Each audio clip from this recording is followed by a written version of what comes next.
আপনার দোকানের সুনাম শুনে আমি আসলাম যে হ্যাঁ আচ্ছা এখন বলেন কি মিষ্টি আপনাদের বিখ্যাত আছে? গুড়ের সন্দেশ আছে, ছানা আছে।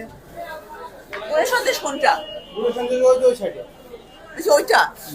আচ্ছা আর এই এই দইগুলা? দই, হ্যাঁ দইও ভালো। দই ভালো। এটা কি মিষ্টি দই নাকি টক দইও আছে? মানে মিষ্টি দই, টক দই আছে। টক দই আছে। আপনার নাম কি? আমার বাবার নামের দোকান তো, নিত্যানন্দ পাল। পাল মিষ্টি ভান্ডার। আর আমার নাম হলো রামপ্রসাদ, আমার ছোট ভাইয়ের নাম হলো সৌরভ। এটা গুড়ের মিষ্টি।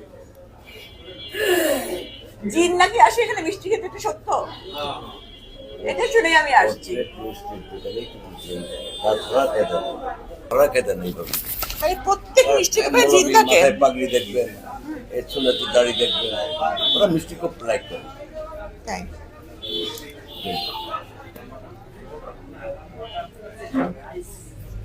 এটা এটা মজা আছে মিষ্টিটা। আর কিছু আর কিছু নেই। এই কালো জাম দেখতো একটা, এত মিষ্টি খেতে পারবো না। আর একটা ডায়াবেটিস তো আর নাই।